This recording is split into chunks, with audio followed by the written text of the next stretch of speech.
Bonjour à tous, soyez les bienvenus pour ce dernier Pourquoi du comment de la saison. Eh oui, c'est triste, chaque année c'est un crève-cœur de vous quitter.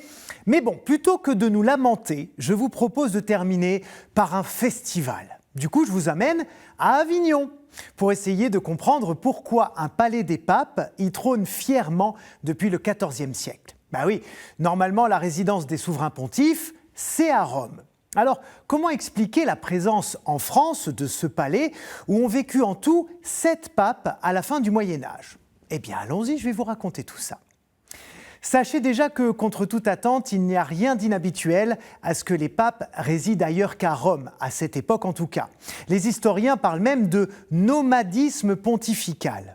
Il faut bien comprendre qu'au milieu du XIIIe siècle, Rome est une ville très turbulente, en proie à des émeutes quasi permanentes, déchirée entre des partis politiques et des grandes familles qui se disputent le contrôle de la cité.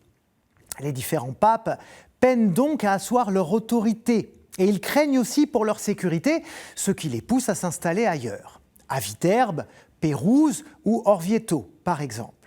Et en 1305, les troubles et les dissensions sont tels que les cardinaux réunis en conclave à Pérouse, justement, n'arrivent pas à choisir l'un d'entre eux.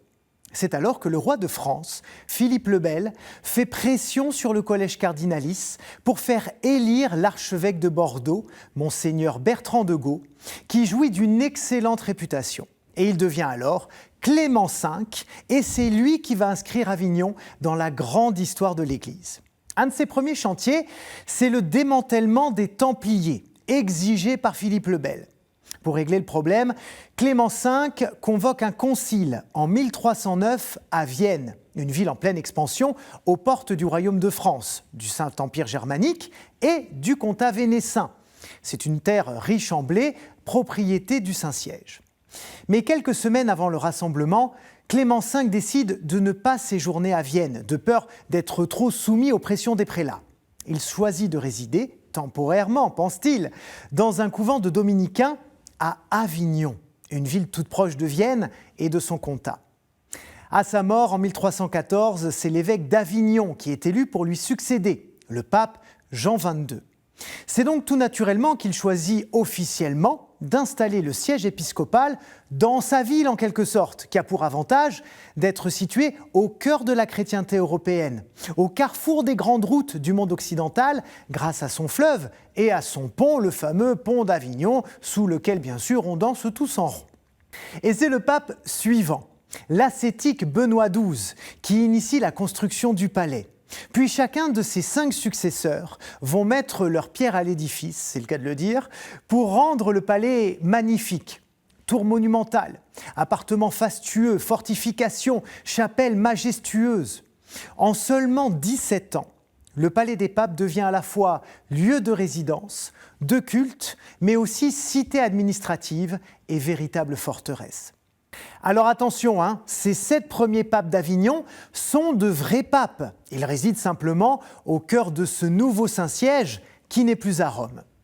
Mais quand Grégoire XI, le dernier des souverains pontifes avignonnais, décide de retourner dans la ville éternelle et y meurt, des émeutiers romains font pression sur le collège cardinalice pour faire revenir la papauté en Italie.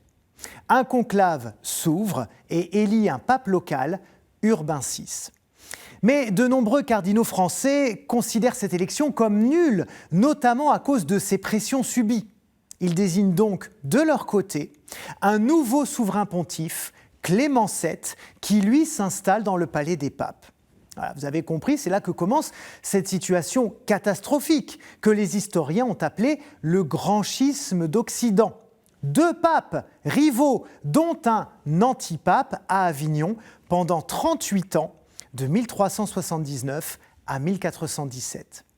Mais plutôt que cette deuxième période difficile, il vaut mieux retenir d'Avignon la période des 7 papes, au cours de laquelle une modernité pontificale a été façonnée. La sédentarisation de l'administration du Saint-Siège l'a rendue beaucoup plus efficace et a permis d'accroître l'influence de l'Église au-delà des frontières. Quant au palais, il est resté la propriété des différents papes jusqu'à la Révolution française. Et voilà, vous savez tout. C'est bel et bien la fin de cette émission et la fin de cette saison du Pourquoi du Comment. Mais rassurez-vous, vous allez pouvoir retrouver votre émission préférée tout au long de l'été avec les rediffusions des épisodes les plus passionnants. Il me reste à vous remercier vraiment du fond du cœur de m'avoir accompagné et c'est avec beaucoup de plaisir qu'on se retrouvera en septembre pour une saison 3 du Pourquoi du Comment. Belle semaine, bel été, encore 1000 merci et à très bientôt.